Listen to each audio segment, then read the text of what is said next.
The Cave of the Lost. My best friend Sarah, my little brother Jake, and I are standing before the entrance to a large cave. Odie, my brother's dog, barks into the darkness. Odie thinks someone is in there, Jake says. Is this where you saw the boy? I ask Sarah. She stares up between the trees at the edge of the gorge.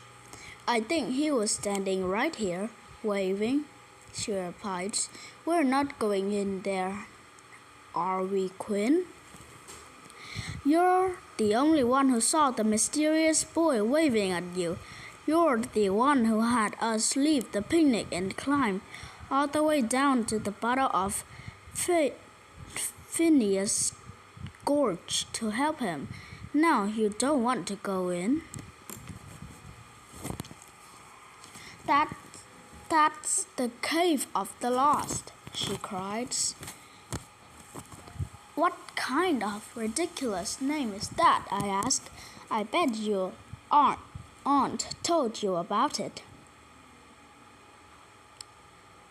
She did, centuries ago, at Porter's Mill. After Porter's Mill was built, some people explored the cave and they never came out. Others went to search for them and disappeared, too. Only a man ever made it out, but he couldn't explain how. He claimed he found others, Sarah continued, but they kept leading him in the wrong direction. Finally, after many days, he fell asleep in the cave and woke up in the hollow alone. Your aunt tells a lot of stories, I say. We still can't wander around in here, Sarah says. The place is probably filled with massive spiders. Hey kid, I yell into the cave. Do you need help? My voice echoed for a moment, followed by silence. Then something apex reached my ear. It sounded almost like laughter. Let's go in, Jake exclaimed. A new sound emerged from the cave. Someone is crying in there, I said. Seeing an opportunity, Jake charged into the darkness, but I seized his arm. Hold on, little man. We need light, I said. Do you have your keychain, Sarah? She tossed me a house key with the Lice Quacker keychain I gave her for her last birthday. When I seized it, the light in the duck's mouth came on, and it quacks over and over. Jake, hang on to Odie. I don't want him to running off, I said. Wrong, Roger, he replies and picked up the dog.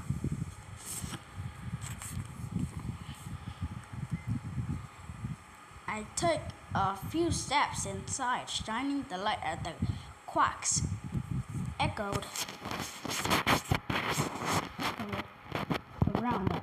I hear Sarah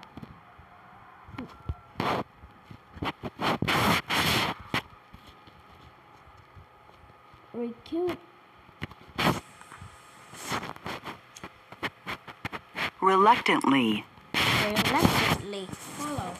A short distance inside, we reach the first folk. Don't freak out, I say as I turn off the light. The quacks fade and instant darkness presses in on us. Sarah whimpers, but after a moment I hear the weeping again. It comes from the left passage, so I squeeze the lice quacker and it starts moving again. We encounter a few more folks, and I can see how someone could easily get lost down here. I memorized each turn as we crept closer to the center. Finally, the passage expands into a chamber. On the far wall, water trickles down the rock into a clear pool. 6 other passages branch off in random directions. I turn off the quacker, and in the absolute darkness I only hear the running water. Suddenly a splash breaks the distance. Suddenly a splash breaks the silence. I run over to the small pool, the keychain quaking again. The light glints off something in the sand at the bottom of the clear. Undisturbed water. The fragile water sands shiver through my body as I plunge my hand down. It's a key, I say, holding up to the light. A key to what? Sarah asked as I put it in my pocket.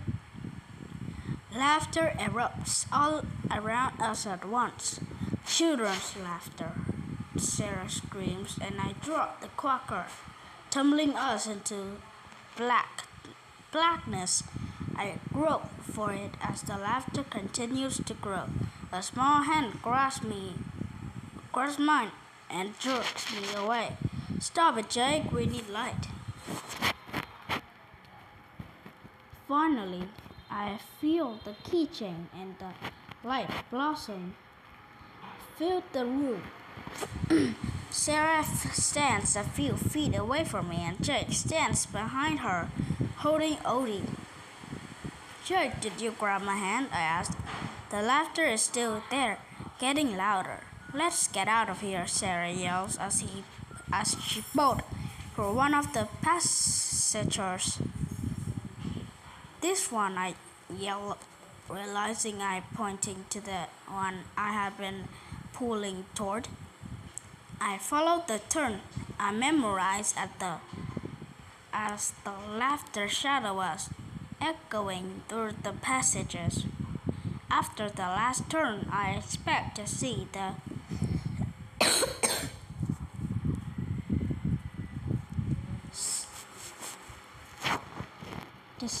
intense light of the day. It's only another float, and I have no idea which way to go. I retract the turn in my hand, certain that I followed them exactly. Has the cave changed? We're lost, aren't we? Sarah asked. I'm really scared everything is going to be okay.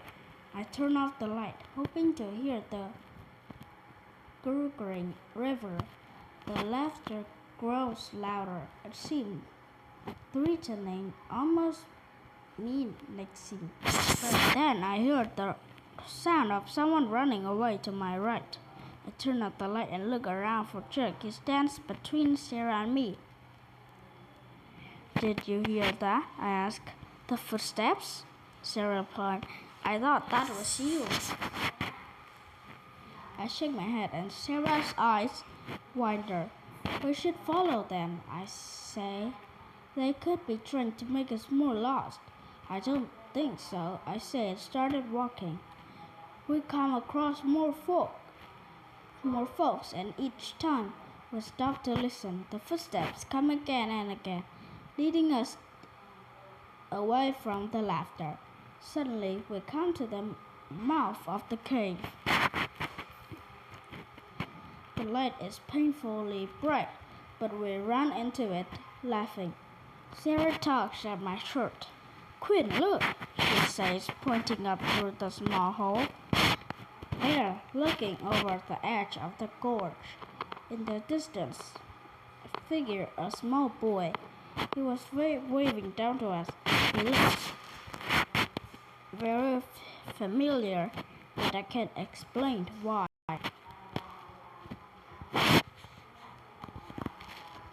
Good job.